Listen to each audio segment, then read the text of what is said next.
Bismillahirrahmanirrahim. Assalamualaikum warahmatullahi wabarakatuh.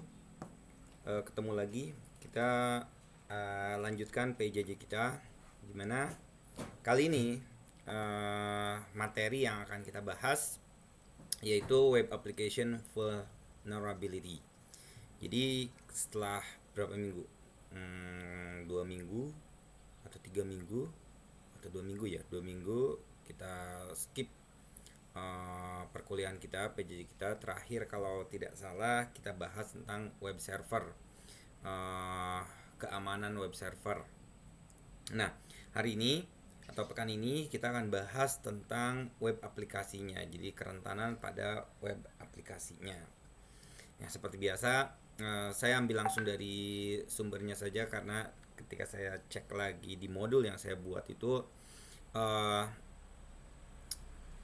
entah mungkin saya salah copy atau gimana, itu isinya sama saja dengan yang web server, hanya bedanya kalau nggak salah itu dari sisi prakteknya latihannya itu berbeda. Oke, jadi saya akan langsung dari sumbernya aja, dimana saya gunakan dari yang C, web application. Jadi apa itu web application vulnerability? Sebetulnya ketika kita bicara tentang kerentanan terhadap web aplikasi, banyak sekali web aplikasi itu seperti browser. Oke, nah ternyata web browser atau browser ini, web aplikasi ini punya kerentanan-kerentanan yang bisa dimanfaatkan. Jadi sebelum melakukan serangan terhadap web server, kita bisa menggunakan web aplikasinya dari web aplikasi itu sendiri. Dalam hal ini misalnya browsernya. Nah, in addition to understanding how a hacker can exploit web server, it's important for a chair to be familiar with web application vulnerability. Jadi sebelum kita membahas lebih jauh, ibaratnya yang sudah minggu lalu kita bahas web server, melakukan exploit terhadap web server, penting sekali kita mengetahui web application vulnerability. Kenapa? Karena yang namanya web aplikasi itu adalah bisa dikatakan perpanjangan dari web server. Web server itu persimpanan datanya segala macam. Sementara kalau web aplikasi adalah yang langsung di user, pengguna. Oke. In this section we'll discuss how web application work. Ya, dalam hal saat ini kita akan bahas mendiskusikan bagaimana cara kerja dari web aplikasi as well as the objective of web application hacking, ya, sebagai objektivitas dari hacking web aplikasi. We also examine the anatomy of web application tag and some actual web application threat. Kita juga akan coba melakukan examine, percobaan the anatomy of application, susunan-susunannya, anatominya, bagaimana melakukan serangan-serangan terhadap web aplikasi, dan juga beberapa ancaman-ancaman terhadap web aplikasi. Finally, we will look at Google hacking and countermeasure you should be familiar with. Itu nanti materi Google hacking itu kita akan bahas di pertemuan berikutnya. Jadi begitu kita bahas tentang web aplikasi, sebenarnya banyak sekali dalam artian turunan-turunannya, termasuk di dalamnya nanti ya dibahas nanti di bawah ada SQL injection, cross-site scripting, buffer overflow, di mana penjelasan masing-masing materi tadi juga nanti kan dibahas di satu pertemuan. Nah, sekarang kita lihat web aplikasi terlebih dulu secara general. Web application are program that reside on web server to give the user functionality beyond just a website. Database query, webmail, discussion group, and blog are all example of web application. Jadi namanya web aplikasi itu adalah suatu program that reside on web server yang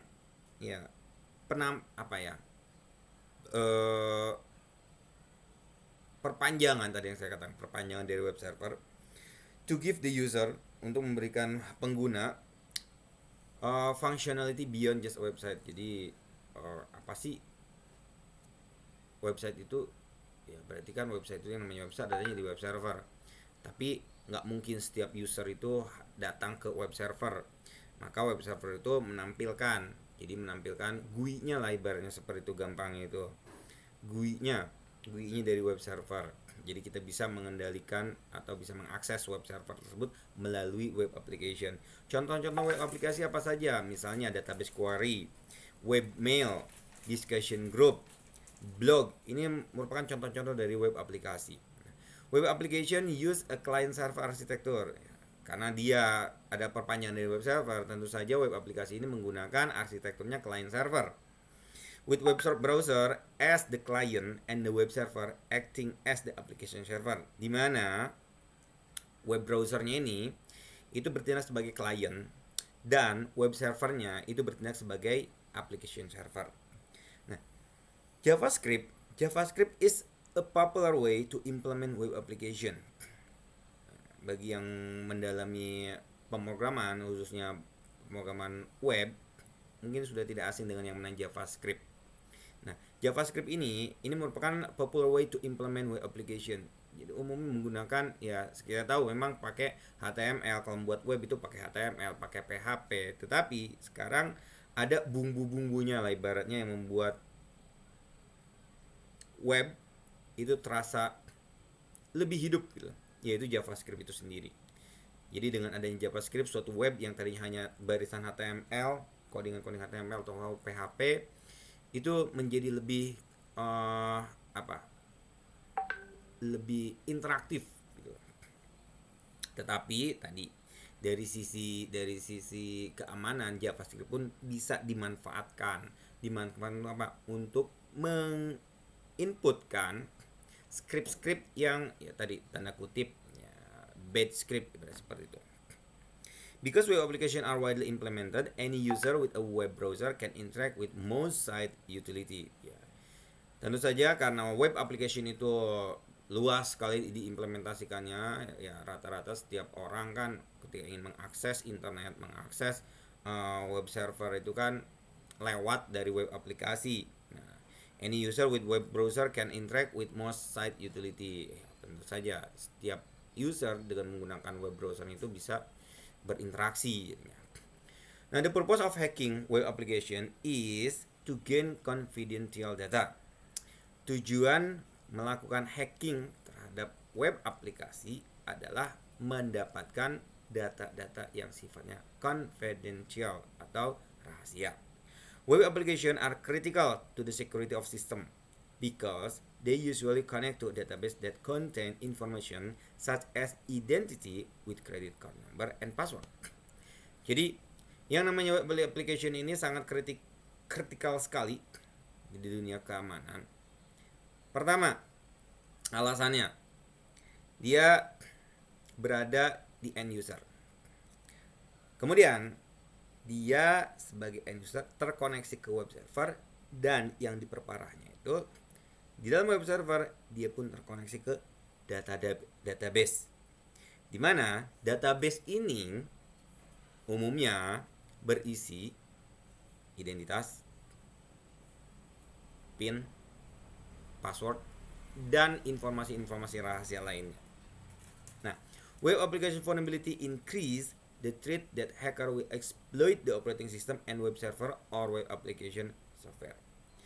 Dengan adanya web application ini atau kerentanan terhadap web application ini itu beruntun yang akan ditimbulkan olehnya. Makanya usahakan suatu web application itu diamankan. Kenapa? Karena dia adalah sebenarnya jendela menuju ke mana? Menuju ke dalam server. Oke? Nah, web application are essentially another door into a system and can be exploited to compromise the system. Jadi web application juga bisa dikatakan another door, itu pintu lain masuk ke dalam sistem. Dan tentu saja kalau namanya pintu bisa masuk ke dalam sistem, nah ini bisa dieksploit, peluang dieksploitnya ya cukup tinggi sehingga bisa melakukan compromise terhadap sistem. Hacking web application is similar to hacking other system. Jadi bagaimana sih melakukan hacking terhadap web application? Ya, nggak beda jauh dengan melakukan hacking terhadap sistem-sistem yang ada. Hacker follow 5-step process. They scan network. Ya, ini langkah-langkahnya. Pertama, tentu saja kita akan melakukan scanning terhadap jaringan. Kemudian gathering information. Ini hal yang sudah pasti harus dilakukan. Test different attack scenario. Ini kita membuat suatu desainnya untuk melakukan serangan-serangan, skenario serangan. And finally, plan, launch, and attack. Dan kalau sudah yakin, sudah pede, sudah benar ibaratnya, plus sudah men-create juga jalan keluarnya of covering the track-nya, baru kita lakukan plan and launch attack. Ya, gambarnya kurang lebih seperti inilah. Scanning, information gathering, testing, planning the attack, launch the attack. Jadi nggak tiba-tiba tuh, nggak tiba-tiba website itu kita hajar langsung pakai web application, hajar kita hack, nggak. Tetap kita lakukan scanning ya, information gathering itu seperti yang sudah dipelajari sebelumnya. Bisa kita menggunakan ya mesin pencari dengan sedikit trik-trik. Ada beberapa trik yang bisa digunakan untuk mengetahui suatu sistem itu memiliki kerentanan atau tidak terhadap web application-nya.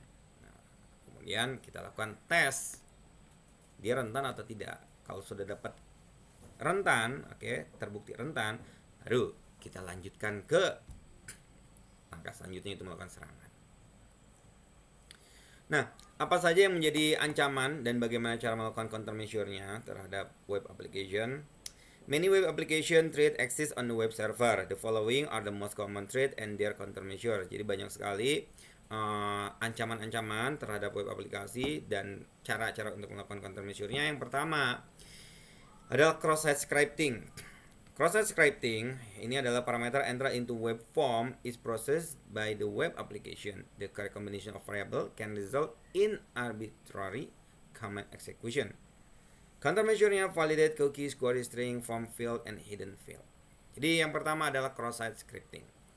Apa itu cross-site scripting? Cross-site scripting itu memanfaatkan salah satunya nih, banyak soalnya, salah duanya banyak. Salah satunya kita manfaatkan misalnya tag, atau kita manfaatkan yang namanya codingan-codingan HTML ke dalam apa? Ke dalam suatu form inputan. Jadi kalau di dalam web form, di dalam website misalnya ada form input, itu kita masukkan bukan kata pencarian biasanya, tetapi dimasukkan barisan-barisan kode. Sebagai contoh misalnya kurang lebih P tutup kurung, kemudian tuliskan, nah seperti sintaknya HTML lah misalnya, dimasukkan ke dalam tadi form tersebut, form search misalnya, form login. Kemudian cara yang lainnya juga bisa kita gunakan JavaScript. Seperti kita ketahui, untuk menulis JavaScript itu kan script ya, dalam tanda kurung script, isinya slash script lagi. Di antaranya itu kita bisa memberikan perintah-perintah, kan seperti itu. Nah, bagaimana cara masukkannya? Ya lagi-lagi kita masukkan ke web form yang ada di dalam web aplikasi tersebut. Nah, apabila ternyata website tersebut memiliki kerentanan atau memiliki vulnerability terhadap cross-site scripting, perintah yang kita masukkan, script yang kita masukkan itu bisa berjalan. Dan ya selanjutnya terserah perintah apa yang Anda berikan terhadap terhadap website tersebut. Nah, bagaimana melakukan countermeasure-nya? Tentu saja kita perlu melakukan validasi cookies. Nah, cookies ini ada kaitannya dengan materi sebenarnya session hijacking. Jadi sangat penting sekali nih cookies.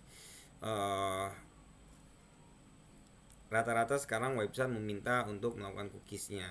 Nah, padahal di satu sisi dengan adanya cookies itu cukup berbahaya, tetapi di sisi lain ya pihak web pun ingin merecord siapa saja yang sudah akses ke dalam websitenya seperti itu.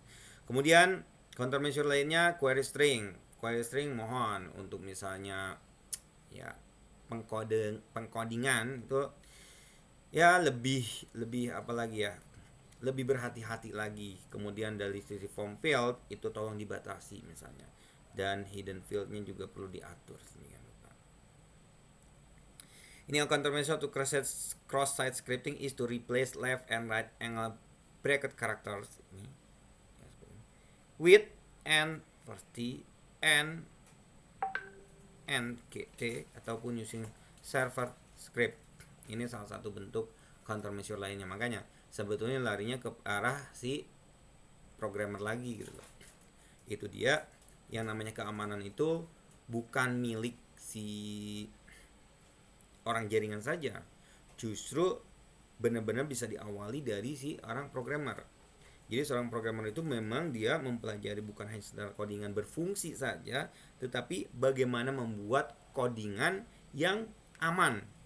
Sehingga orang jaringan ketika mengamankan jaringannya, mengamankan jaringannya itu sudah terbebas dari codingan-codingan yang memiliki celah-celah. Inilah bahayanya kerentanan di dalam web application. Bisa beruntun terhadap infrastruktur keamanan jaringannya. Baik, contoh berikutnya dari web application threat ancaman adalah SQL injection. Terkadang ada suatu pertanyaan, bedanya cross-site scripting dengan SQL injection itu apa? Nanti dengan buffer flow apa? Dengan comment injection apa? Cookies positioning apa? Ya, kalau saya jawab perbedaan-perbedaan tersebut hanya masalah teknis yang digunakan kemudian diinjeksikannya kemana, apa yang injeksikannya, itu saja. Karena pada dasarnya semuanya ini termasuk di dalam ancaman-ancaman web aplikasi. Jadi suatu web aplikasi itu memiliki ancaman-ancaman ya yang kurang lebihnya ya seperti ini yang disebutkan. Hanya saja setiap penamaan-penamaannya itu ditujukan kepada bagian mananya. Ini ditujukan kepada bagian mananya. Jadi kalau misalnya cross-site scripting itu ditujukan untuk memasukkan suatu script ke dalam websitenya, terhadap aplikasinya tersebut. Kalau SQL injection ini biasanya sudah langsung tertuju kepada ya sesuai namanya SQL database-nya. Jadi SQL injection ini inserting SQL command into the URL get the database server to dump. Jadi masukkan SQL command ke dalam URL untuk mendapatkan database server dan di dump. Dump ini dilakukan mengambil. Bisa juga nanti melakukan alter, delete ataupun create information di dalam database. SQL injection is covered in detail in chapter 9. Nantilah kita akan bahas SQL injection secara tersendiri lah. Tetapi yang perlu diketahui bahwa SQL injection ini juga dan buffer overflow ini pun termasuk ke dalam web application threat. Nah, bagaimana melakukan countermeasure-nya? Tentu saja kita harus melakukan validasi user variable. Untuk lebih jauhnya nanti kita bahas pada saat pembahasan khusus tentang SQL injection. Kemudian comment injection. The hacker insert programming comment into web form. Countermeasure-nya use language specific library for the programming language. Ini insert programming comment tuh yang pernah saya ikuti pelatihannya. Dulu saya melakukan pelatihannya itu ya sebenarnya gabungan antara cross-site scripting. Jadi setelah berhasil memasuki website target, kita create comment suatu perintah sehingga yang tadinya tidak ada perintah upload, website itu nggak ada perintah upload, dengan menggunakan cross-site scripting dan comment injection kita create upload. Jadi kita bisa memasuki upload file ke dalam website tersebut. Selanjutnya adalah ancaman selanjutnya cookies positioning and snooping. The hacker corrupt or steal cookies. Countermeasure-nya don't store password in cookies, implement cookies timeout, and authenticate cookies. Nah, ini yang selalu saya katakan, cookies is not always bad, but it can be bad kalau nggak dikelola dengan baik. Jadi ada hacker ini melakukan pencurian terhadap cookies. Nah, ini ada kaitannya nanti dengan teknik yang session hijacking. Kenapa? Dengan mendapatkan cookies tersebut dan misalnya cookiesnya ini berisi password, kemudian tidak dilakukan timeout, tidak dilakukan autentikasi, udah wassalam deh. Wassalam. Kenapa? Karena dengan bermodalkan cookies ini seseorang bisa menjadi yang dia curi tanpa harus tahu passwordnya apa, bahkan tanpa harus tahu username-nya apa, akunnya apa, dengan cookies ini. Ancaman lainnya adalah buffer overflow. Huge amount of data are sent to web application through a web form to execute command. Ini nanti ada kaitannya dengan SQL injection nih. Makanya nanti akan di cover di pertemuan selanjutnya. Intinya adalah membuat si server itu kelebihan, flooding, kebanjiran. Oke. Countermeasure-nya valid user input length, perform bounce checking. Ancaman selanjutnya adalah authentication hijacking. The hacker steals session once a user has authenticated. Ini sama dengan session hijacking nih, yang sudah kita bahas. Dan directory traversal Unicode. The hacker browse through the folder on a system via web browser or Windows Explorer. Countermeasure-nya divine access right to private folders on the web server. Ini biasanya nanti ada kaitannya dengan yang Google hacking misalnya. Kita bisa langsung masuk ke dalam file tersebut, folder tersebut. Berikut adalah beberapa tools hacking yang bisa digunakan untuk melakukan web application vulnerability ini. Intent source ini allow a hacker to see and edit HTML source code. It can be used directly from within the web browser. Widget is command line tools that a hacker can use to download an entire website, complete with all the files. The hacker can view the source code offline and test certain attack prior to launching them against the real web server. Web sleuth use spidering technology to index an entire website. For example, web sleuth can pull all the email addresses from different page of website. Nah, selain dari sini masih banyak sekali tools-tools lainnya, seperti misalnya Akunetic, ini berbayar untuk melakukan analisis kerentanan terhadap suatu website. Atau yang gratisannya bisa pakai OWASP Zap. Ini juga bisa dilakukan untuk melakukan analisis terhadap suatu web aplikasi. Bisa juga menggunakan Burp Suite. Burp Suite ini juga seperti halnya proxy, dia ya untuk proxy yang lainnya bisa misalnya Paros. Jadi artinya banyak sekali tools yang bisa digunakan untuk melakukan web application vulnerability atau serangan terhadap web application. Contohnya di sini kalau dikali sendiri,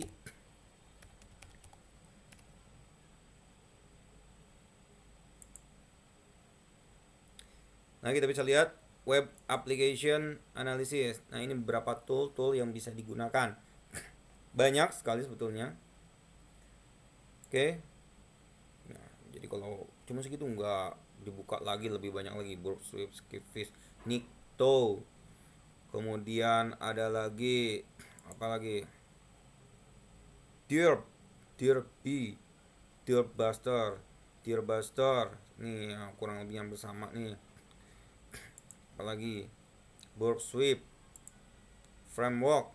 Nah, ini WordPress framework nih untuk mengetahui kalau misalnya kita udah tahu dia browser websitenya itu dibangun menggunakan WordPress. Nah, kita bisa lakukan scanning nih untuk mengetahui kerentanan dari website tersebut. Jadi banyak sekali yang bisa digunakan,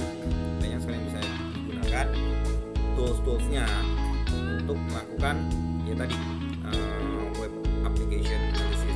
Bahkan dengan bermodalkan browsernya saja,